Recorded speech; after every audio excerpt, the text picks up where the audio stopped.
మా అకాడమీ నుంచి మేకప్ ఇంత బాగా నేర్చుకున్నారు, ఇంకేమైనా నేర్చుకోవాలనుకుంటున్నారా? యాంకరింగ్ నేర్చుకుందాం అనుకుంటున్నాను. మైక్ పట్టుకోగానే నాకు అర్థమైపోయింది, పట్టుకున్నటువంటి ఆ పద్ధతిని బట్టే అర్థమైపోతుంది మీకు యాంకరింగ్ అలవోకగా వచ్చేస్తుంది అని. ఇంకా anything else you want to ask నన్ను కానీ, లేకపోతే నేను యాక్చువల్లీ ఒక ఐటమ్ తెచ్చిన, అది ప్రవేశపెడితే. ఒక ఐటమ్ తెచ్చారు? ఎస్. ఒకసారి నాకు తెలియనటువంటి ఆ ఐటమ్ ఏంటో ఒకసారి స్క్రీన్ మీద ప్రవేశపెట్టండి. అయ్యో నేను చెప్పలేదురా నాయనోయ్. ఒకసారి మధ్యలో ఉండేటువంటి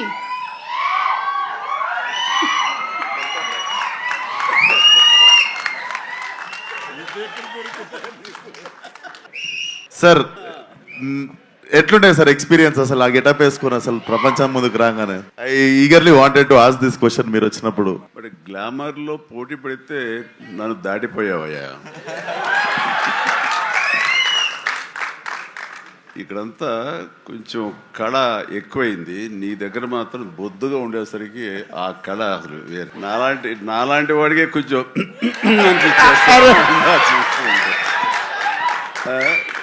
చూడాలి, సినిమా చూసిన తర్వాత తట్టుకోగలమో లేదు.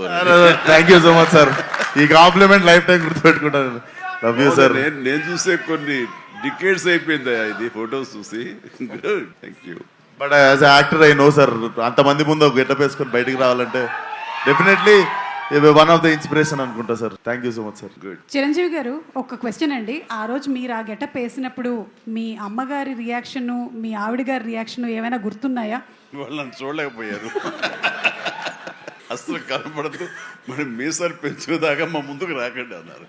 కానీ విశ్వకి వేరే ఎక్స్పీరియన్స్ ఉన్నట్టుంది. విశ్వ మా వాళ్ళు చీరలు కట్టుకొని, మ్యాచింగ్ చీరలు కట్టుకొని సెట్కి వచ్చారు సార్ ఫోటో దిగుదామని. మళ్ళీ ఎప్పుడు కట్టుకుంటున్నాం అని.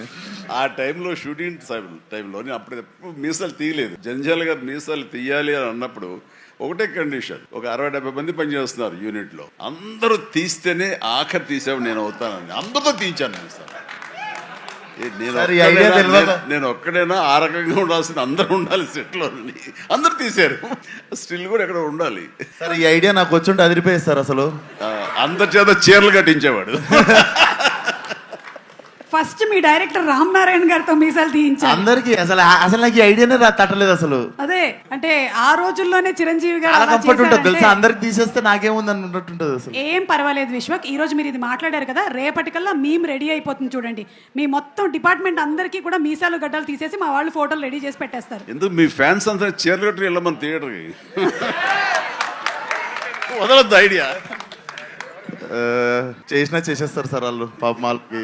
అంటే ఈ లైలా February 14th సింగిల్స్ వచ్చి థియేటర్లో కలవమని చెప్పాడు కాబట్టి ఎలా వస్తారు అనేది మీకే వదిలేస్తున్నాము, చూద్దాము ఎలా వస్తారు. So thank you so much Chiranjeevi గారు, and thank you Vishwak. Okay, so I think ఈ మొత్తం సినిమాలో ఎవరికైనా చాలా టఫ్ కాంపిటీషన్ ఉందంటే పాపం హీరోయిన్కి. ఏ సినిమాలో అయినా సరే హీరోయిన్ అందంగా కనిపించింది, హీరో ఏమో హ్యాండ్సమ్గా కనిపించారు అని చెప్తారు. కానీ ఇక్కడ ఈ సినిమా విషయానికి వస్తే హీరో కూడా